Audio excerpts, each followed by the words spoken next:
اب ایک آدھ دن سے سوشل میڈیا پر ایک عجیب سی بات پھیلی ہوئی ہے، اور وہ یہ کہ اسلام آباد کی ایک یونیورسٹی کامسیٹس میں انگلش کے کوئی پروفیسر ہیں جنہوں نے ایک انتہائی بیہودہ اور واہیات قسم کا کوئز اپنے اسٹوڈنٹس کو دیا. اور اس کوئز کے اندر ایک تو ہوتا ہے نا حرام ریلیشن شپ کی بات، نہیں حرام سے تو بہت آگے کی بات چلی گئی ہے. یہاں پہ اللہ معاف کرے انسیسٹ کے بارے میں بات ہو رہی ہے، یعنی کہ ایک بہن اور بھائی کا آپس میں ناجائز تعلق. کیا یہ بات سچ ہے یا جھوٹ ہے؟ آج اس پر بات کرتے ہیں.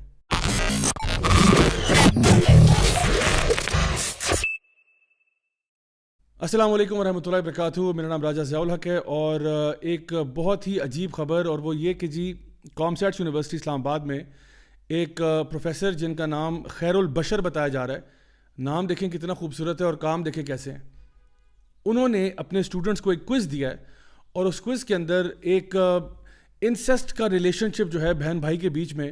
اس کے بارے میں بات کی کہ جی 300 ورڈز میں آپ اس کو بیان کریں کہ آپ کو یہ ایکسپیرینس کیسا لگا، اس کے بارے میں آپ کی رائے کیا ہے، آپ کے تاثرات کیا ہیں. اب یہاں پہ بہت سی باتیں کہنے والی ہیں، تو سب سے پہلے تو جو گڈ نیوز ہے وہ آپ کے ساتھ شیئر کر دیتا ہوں. وہ یہ کہ یہ جو معاملہ ہوا ہے،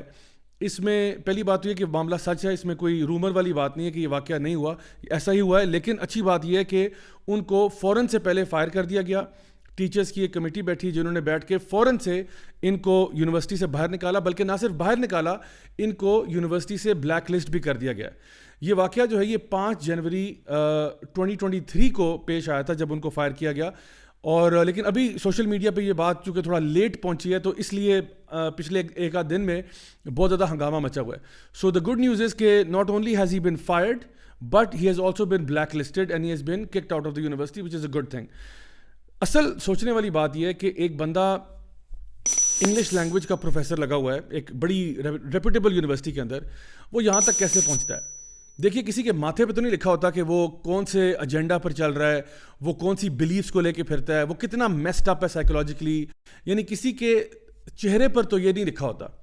اب وہ جو اپنے کریڈینشلز اس نے پیش کیے ہوں گے، اس نے وہی بتایا ہوگا کہ بھئی میں فلاں یونیورسٹی سے پڑھا ہوں، میرا بیچلرز ہے، ماسٹرز ہے، پی ایچ ڈی ہے، جو اس کی ایکسپرٹیز ہیں وہ بتائی ہوں گی. لیکن اندر سے اس کی ذہنیت کیا ہے یہ تو وقت ہی بتاتا ہے. اور ایک اور چیز میں آپ کو بتاؤں، کیونکہ میں خود بھی یونیورسٹیز میں پڑھاتا ہوں، تو جو کوئز ہوتا ہے نا کلاس کوئز، یہ کلاس کوئز کسی سے چیک نہیں ہوتا، یہ ٹیچر کے اپنے ڈسکریشن پہ ہوتا ہے کہ وہ کس طرح سے کوئز کو آگے پیش کرتا ہے، کس طرح سے آگے پریزنٹ کرتا ہے. لیکن جو مڈ ٹرم ایگزامز ہوتے ہیں اور جو فائنل ایگزامز ہوتے ہیں، ہاں وہ پورے یونیورسٹی کا ایک پورا ایک میکنزم ہوتا ہے جس کے تھرو وہ گزرتے ہیں، ان کو دیکھا جاتا ہے، چیک ہوتے ہیں، اسکروٹنائز ہوتے ہیں، اس کا پورا پروسیس ہوتا ہے. لیکن جو کلاس کوئز ہوتا ہے یا کلاس ورک ہوتا ہے یا ایون ہوم ورک ہوتا ہے، وہ بار بار جا کے وہ ڈپارٹمنٹ سے ویریفائی نہیں کروا رہے ہوتے. تو یہ اب بچوں کے اوپر، اور میں بچوں کو خراج تحسین پیش کروں گا جنہوں نے فوراً سے جب ان کو کوئز ملا انہوں نے اس کو یعنی الرٹ ہوئے، انہوں نے الارم بیلز بجائیں، اور انہوں نے جو اتھارٹیز ہیں ان تک بات کو پہنچایا، اور پھر اس کے بارے میں اپروپریٹ ایکشن لیا گیا. یہاں پر ایک اور سوال یہ پیدا ہوتا ہے کہ جو آج کل ہم بہت دیکھتے ہیں، شور مچا ہوا ہے LGBT ایجنڈا اور یہ سارا کچھ، یہ جو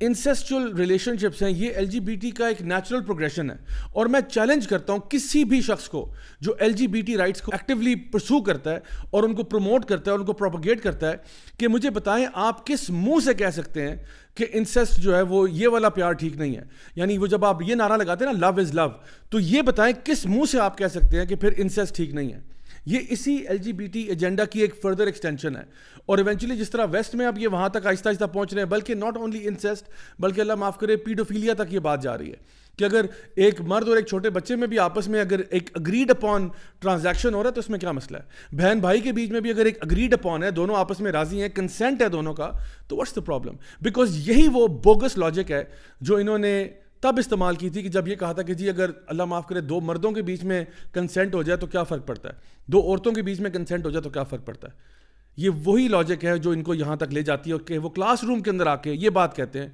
کہ اگر ایک بہن بھائی کے بیچ میں رشتہ ہو جائے اور کنسینٹ کا رشتہ ہے، کوئی نئی چیز ٹرائی کرنا چاہتے ہیں، تو اس میں کیا ہارم ہے؟ اللہ معاف کرے کس برائی کی طرف ہمارا معاشرہ جو ہے وہ جا رہا ہے. تو اب وقت آ گیا کہ ہم لوگ خود اس پہ ایکشن لیں، اور اللہ تعالیٰ جزائے خیر دے ان تمام لوگوں کو جنہوں نے اس کے اوپر اپروپریٹ ایکشن لیا، ان کو باہر نکالا، ان کو بلیک لسٹ کیا. اور اب ہماری سوچنے والی بات یہ ہے کہ کیا ہمارے اسکولوں میں وہ ایک تربیتی نظام موجود ہے جو بچوں کی تربیت کرتا ہے کہ وہ آگے جا کے جب بڑے ہوتے ہیں اور ٹیچنگ جیسے آنریبل اور نوبل پروفیشن میں آتے ہیں، تو اس قسم کی جو غلاظت ہے وہ اپنے ساتھ لے کر نہیں آتے، اس قسم کا جو ڈرٹی بیگیج ہے وہ اپنے ساتھ لے کر نہیں آتے. اس سے پتہ چلا کہ آج ہمارے بچوں کی تربیت کرنا کتنا ضروری ہو چکا ہے کہ ان کی تعلیم کے ساتھ ساتھ جہاں پہ ہم ان کو انگلش پڑھاتے ہیں, اردو پڑھاتے ہیں, میتھس, کیمسٹری, فزکس پڑھاتے ہیں, ضرور پڑھائیں, ضرور پڑھائیں, ضرور پڑھائیں, لیکن اس کے ساتھ ساتھ equally important if not more important اس کے ان کی تربیت کی جائے, ان کے اندر خدا خوفی پیدا کی جائے, ان کو یہ بتایا جائے کہ ہمارا جو دین ہے وہ قرآن و سنت پر مبنی ہے,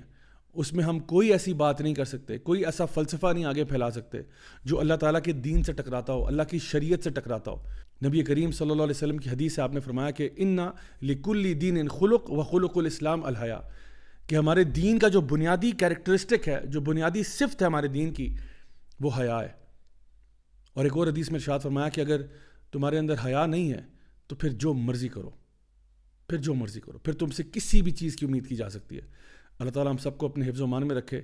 اور ہمیں صحیح معنوں میں دین پر عمل کرنے کی توفیق عطا فرمائے. والسلام علیکم ورحمۃ اللہ وبرکاتہ.